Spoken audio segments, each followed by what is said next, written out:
আসসালামু আলাইকুম, স্বাগতম জানাচ্ছি বিবিসি নিউজ আন্তর্জাতিক সংবাদে। শুরুতেই সংবাদ শিরোনাম, এরপর বিস্তারিত। সুদানে ভয়াবহ ড্রোন হামলায় শিশুসহ নিহত ২৪। বাংলাদেশে নিপা ভাইরাসে মৃত্যুর খবর নিশ্চিত করল ডব্লিউএইচও। গ্রীষ্মের আগেই ইউক্রেন যুদ্ধের অবসান চায় যুক্তরাষ্ট্র, জেলেন্সকি। ইউক্রেনের বিদ্যুৎ অবকাঠামোতে রাশিয়ার ব্যাপক হামলা। দর্শক, এতক্ষণ শুনছিলেন সংবাদ শিরোনাম। এখন বিস্তারিত। আপনি যদি ইসরায়েলের ধ্বংস চান এবং মুসলিমদের পাশে থাকেন, তাহলে ভিডিওতে লাইক করে চ্যানেলটি অবশ্যই সাবস্ক্রাইব করে দিবেন এবং আপনার মূল্যবান মতামত অবশ্যই কমেন্টে লিখে জানিয়ে দিবেন। এখন বিস্তারিত। সুদানে ভয়াবহ ড্রোন হামলায় শিশুসহ নিহত ২৪। সুদানের উত্তর কর্দোফান প্রদেশে আধা সামরিক বাহিনী র্যাপিড সাপোর্ট ফোর্সেস অর্থাৎ আরএসএফের এক ভয়াবহ ড্রোন হামলায় অন্তত ২৪ জন বাস্তুচ্যুত বেসামরিক নাগরিক নিহত হয়েছেন। সুদান ডক্টরস নেটওয়ার্কের দেওয়া তথ্য অনুযায়ী নিহতদের মধ্যে ৮ জন শিশু রয়েছে, যাদের মধ্যে ২ জন ছিল দুগ্ধপোষ্য শিশু। ডুবেকার এলাকা থেকে যুদ্ধের হাত থেকে প্রাণ বাঁচাতে পালিয়ে আসা একটি পরিবারবাহী যানবাহনকে লক্ষ্য করে রাহাত শহরের কাছে এই হামলা চালানো হয়। এই ঘটনার আগে শুক্রবারও ৬ ফেব্রুয়ারি উত্তর কর্দোফানের বিভিন্ন এলাকায় বিশ্ব খাদ্য কর্মসূচি অর্থাৎ ডব্লিউএফপির ত্রাণবহর ও জ্বালানি ট্যাঙ্কার লক্ষ্য করে ধারাবাহিক ড্রোন হামলা চালানো হয়েছিল। সেই হামলায় একজন নিহত এবং বেশ কয়েকজন আহত হন। উত্তর কর্দোফান রাজ্য সরকার এই নেক্কারজনক হামলার তীব্র নিন্দা জানিয়েছে এবং আরএসএফ নেতৃত্বের ওপর কঠোর আন্তর্জাতিক নিষেধাজ্ঞা আরোপের জন্য জাতিসংঘ ও বিশ্ব সম্প্রদায়ের প্রতি আহ্বান জানিয়েছে। সুদান ডক্টরস নেটওয়ার্ক এই ঘটনাকে আন্তর্জাতিক মানবিক আইনের চরম লঙ্ঘন এবং একটি যুদ্ধাপরাধ হিসেবে অভিহিত করেছে। তারা এই হামলার নিরপেক্ষ তদন্ত এবং ত্রাণকর্মী ও মানবিক উপকরণ রক্ষায় আরও শক্তিশালী আন্তর্জাতিক পদক্ষেপের দাবি তুলেছে। বাংলাদেশে নিপা ভাইরাসের মৃত্যুর খবর নিশ্চিত করল ডব্লিউএইচও। বাংলাদেশে নিপা ভাইরাসে আক্রান্ত একজন রোগীর মৃত্যুর বিষয়টি নিশ্চিত করেছে বিশ্ব স্বাস্থ্য সংস্থা, ডব্লিউএইচও।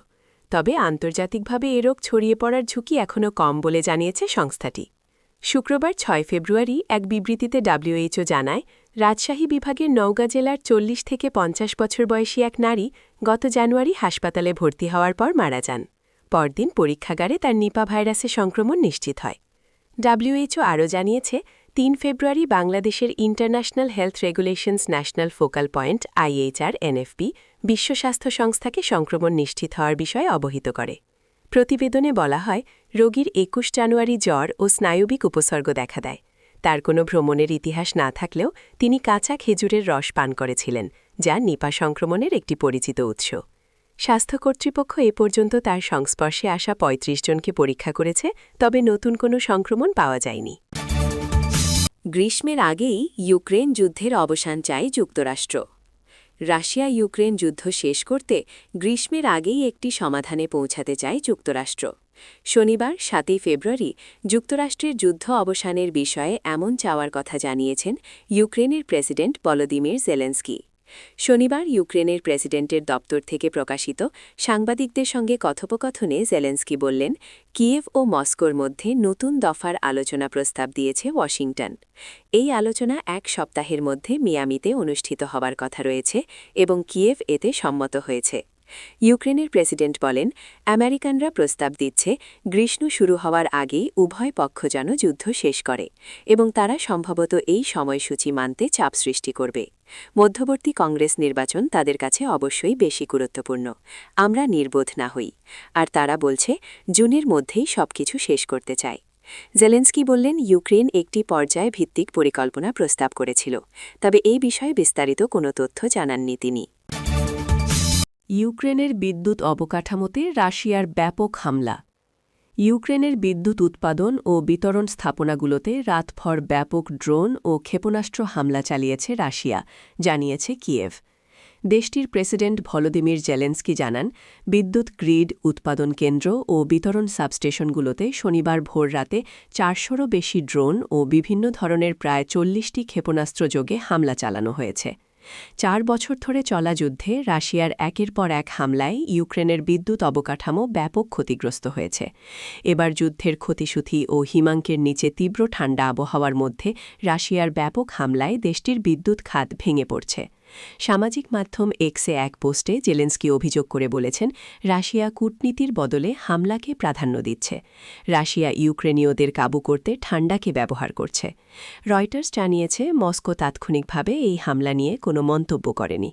ইউক্রেনের জ্বালানি মন্ত্রী ডেনিস শমিহাল জানান, ইউক্রেনের পশ্চিমাঞ্চলে 2টি তাপবিদ্যুৎ কেন্দ্রে এবং বিদ্যুৎ বিতরণ ব্যবস্থার প্রাণকেন্দ্র সাবস্টেশন ও প্রধান বিদ্যুৎ বিতরণ লাইনগুলোতে আঘাত হানা হয়েছে। রাশিয়া ইউক্রেনের বিদ্যুৎ স্থাপনাগুলোতে আর একবার ব্যাপক হামলা চালিয়েছে।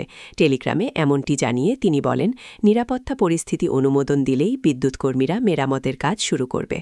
ফেব্রুয়ারির তীব্র শীতের মধ্যে তাপমাত্রা যখন নেমে যাচ্ছে, তখনই হামলাটি চালানো হয়েছে। আবহাওয়ার পূর্বাভাসে বলা হয়েছে, আগামী কয়েকদিনের মধ্যেই ইউক্রেনের তাপমাত্রা হিমাঙ্কের নিচে 14 সেলসিয়াস পর্যন্ত নেমে যেতে পারে। ইউক্রেনের কর্মকর্তারা জানিয়েছেন, দেশজুড়ে এ জরুরি ভিত্তিতে বিদ্যুৎ বিতরণ বন্ধ রাখা হয়েছে। শমিহাল জানান, তাদের সরকার ইউক্রেনের গ্রিডকে সাহায্য করতে জরুরি ভিত্তিতে পোল্যান্ড থেকে বিদ্যুৎ আমদানির পদক্ষেপ নিয়েছে। রাশিয়া সারা দেশ জুড়ে হামলা চালিয়েছে বলে দেশটির আঞ্চলিক কর্মকর্তারা জানিয়েছেন।